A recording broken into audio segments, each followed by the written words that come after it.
I'm Edie Lush, and I'm here in the Hub Culture Pavilion in Davos. It's the fourth day of the World Economic Forum. Very excited about our next guest, my next guest. Thanks so much for coming, the President of Iceland. President Grimsson, it's been a tumultuous couple of years for Iceland. You've had a revolution, in a way, a series of changes in the constitution. Tell me what's on your mind. No, we didn't have a revolution, and that's not correct. Okay. We had a collapse of the banking system and a financial shock of severe magnitude. And of course it had a very dramatic impact on our society, on the state of politics in my country.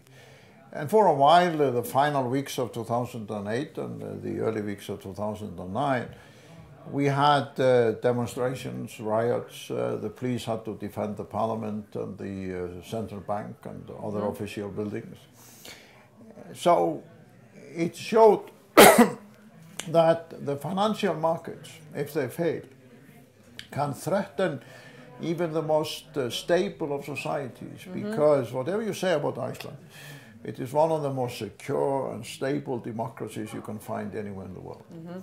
So for a financial collapse to threaten the fundamental cohesion of our democratic and political society is, I think, a strong warning to other countries that do not have as long history of democracy or as strong democratic rules, that if the financial markets behave irresponsibly and cause thunderstorms of the kind they did in 2008, that is not simply a financial issue or a banking issue. It can destroy the fundamental foundation of democracies and social cohesion. And I think if you look at the rest of Europe, part of the problem there has been that for a number of years after 2008, this crisis was solely defined as a financial or economic crisis. So in order to get our nation back on course and create foundations for a recovery, we not only instituted economic reforms, we also did a number of political reforms, democratic reforms. We even instigated special judicial processes.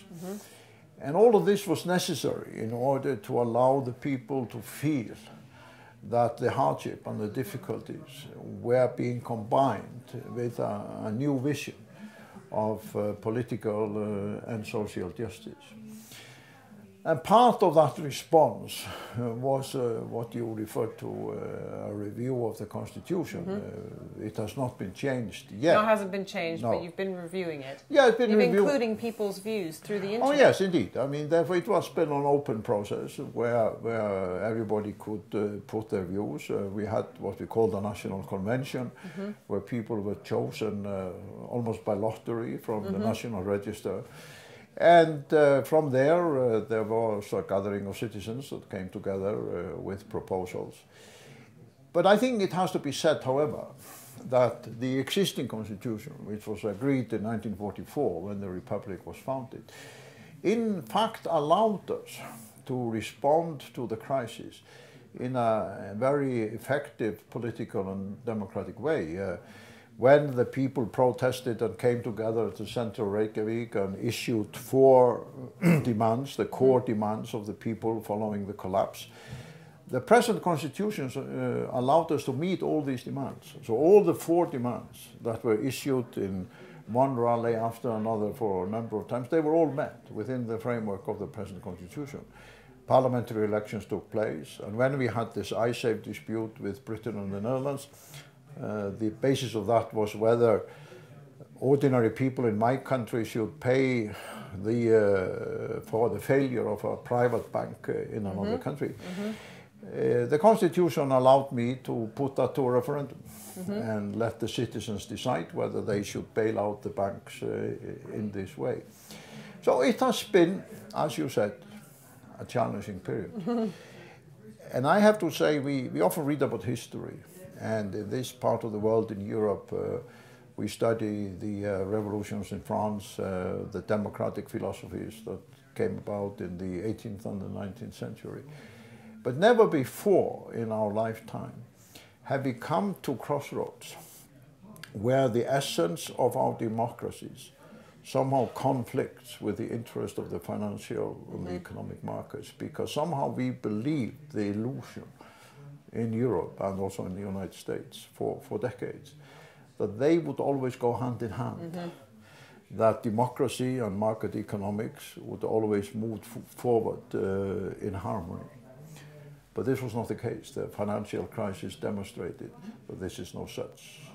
This was not such. So when I had to decide whether to put the ISA dispute to a referendum, I was faced with this fundamental choice between, on one hand, the interest of the financial market, and on the other, the will of the people.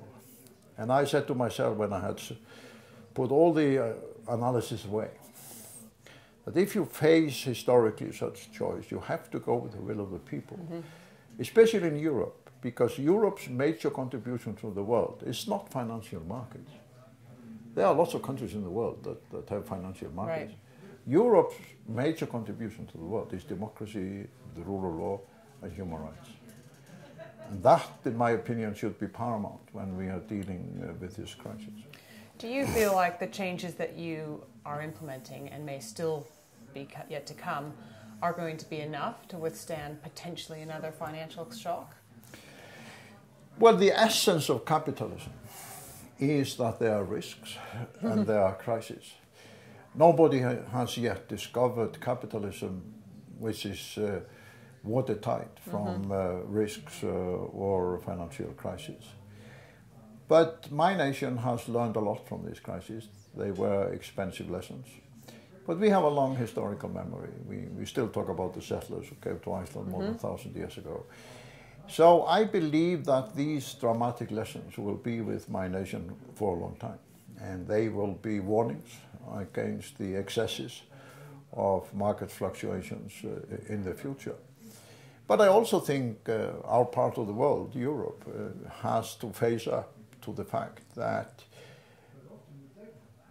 unless there are profound democratic reforms, and unless the social needs of people, especially young people in Europe, the unemployed and the others, are going to be met in a substantial way, no success of the financial markets or the banking system, despite all the reforms that the leadership wants to instigate, is going to create the necessary harmony between the economy and society, between economy and democracy, which in my opinion is the absolute foundation for any kind of progress that is worthy of the name.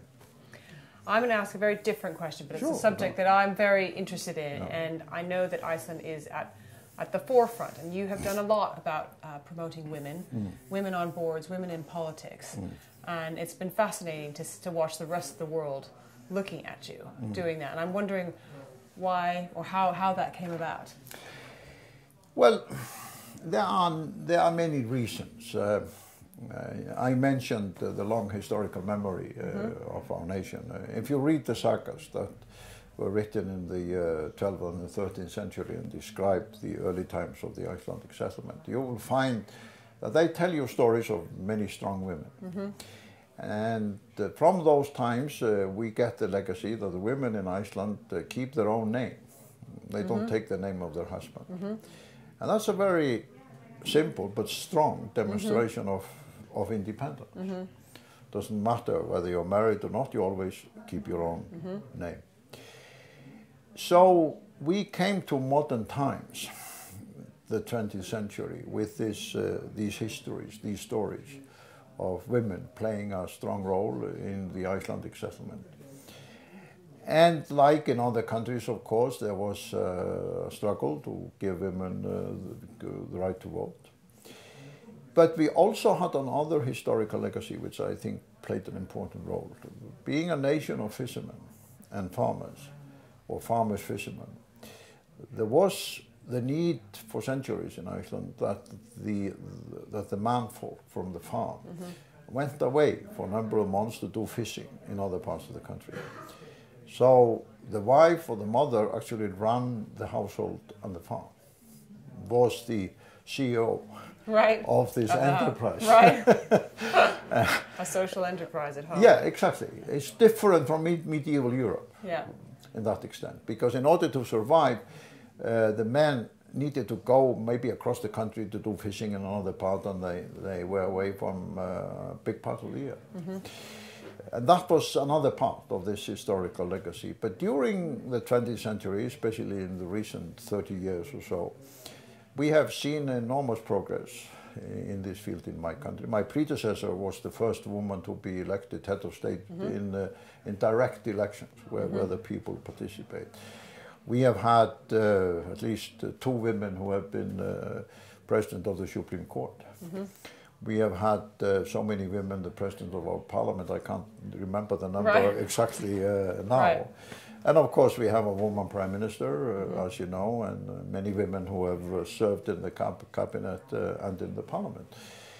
And after the financial crisis, there was also a big movement to enhance the role of women within the economy, on boards and in leading companies. If you think about risk, women treat risk very differently. Yeah, exactly. I mean, one of the reasons when people were explaining how did all of that happen was that some people said, I don't know whether it's true, that there was too much of sort of young men wanting to take daring decisions. Yeah.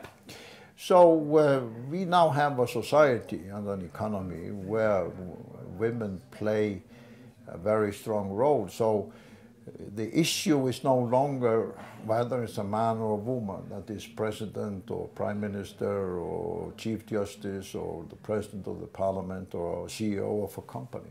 It's just the individual qualification of the person in question. Thank you so much for coming by the Hub Culture Pavilion. I really appreciate it. Very interesting. Thank you. I'm Edie Lush.